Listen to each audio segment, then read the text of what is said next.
শবে বরাতে কি কি আমল করতে হয়, রোজা কয়টি, নামাজ কয় রাকাত এবং নামাজগুলি কোন কোন সূরা দিয়ে পড়ব একটু দয়া করে জানাবেন। প্রিয় ভাইয়েরা, আমাদের সামনে আমাদের জন্য যে মাসটি আসতেছে এটা হচ্ছে আমাদের জন্য শাবান মাস। শাবান মাসের সবচেয়ে মর্যাদাকর একটা রাত্রি নবী করিম সাল্লাল্লাহু আলাইহি সাল্লাম বলেছেন, সেইটা হচ্ছে নিসফুম মিনাশ শাবান। আমরা যেটা শবে বরাত বলি ওইটাই হাদিসের পরিভাষায় নিসফুম মিনাশ শাবান, শাবানের মধ্যরাত। আল্লাহ নবী বলছেন এই রাতের একটা মর্যাদা আছে। কি? আল্লাহ রাব্বুল আলামিন আসমান থেকে বান্দার কাছে নেমে আসেন, এরপর আল্লাহ রাব্বুল আলামিন পৃথিবীর সব বান্দাকে আল্লাহ মাফ করে দেন। সুবহানাল্লাহ বলেন। নিসফুম মিনাশ শাবানে আমল কি? নবীজি বলছেন দুইটা আমল। একটা আমল হচ্ছে তোমার জীবনে শিরিক মুক্ত হতে হবে, 2 নম্বরে মুশাহিন, তোমার অন্তরটা বিদ্বেষ মুক্ত হবে। কিচ্ছু না, কেবল শিরিক মুক্ত, বিদ্বেষ মুক্ত।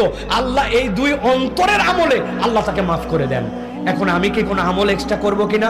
করতে পারেন, তবে তার আগে জানতে হবে এক লোক নামাজই পড়তে পারে না, পঙ্গু হাসপাতালে শুয়ে আছে, এক লোকের ডাক্তার নিষেধ করে দিছে, তার ওষুধকে তো ইনজেকশন নিতে হয়, তার 3 ঘন্টার বেশি সে না খেয়ে থাকলে তার অবস্থা খারাপ, ওই লোক হাসপাতালে শুয়ে আছে। এখন ঠিক কেমনে ক্ষমা পাবে? তারা যদি বলে দেয় 3টা রোজা রাখো, রাত্রেবেলা এত রাকাত নামাজ পড়ো, আল্লাহ জেনারেল করে দিলেন তোমার অন্তরের আমল এটা। অসুস্থ, সুস্থ, আধা সুস্থ, অতিরিক্ত সুস্থ, কম সুস্থ, ভালো, আকেল, সকলে তোমরা শিরিক মুক্ত হও, আর তোমরা বিদ্বেষ মুক্ত অন্তর, মুখ ভাইয়ের প্রতি বিদ্বেষ তুমুকের এই মুক্ত করো, আল্লাহ জেনারেলি তোমাকে মাফ করে দিবেন। সুবহানাল্লাহ বলেন। এইটা শবে বরাতের মূল আমল। আর 2 নম্বরে রাসূলুল্লাহ সাল্লাল্লাহু আলাইহি ওয়াসাল্লাম থেকে প্রমাণিত আছে যে আপনি চাইলে এই দিনটার মধ্যে সিয়াম পালন করবেন।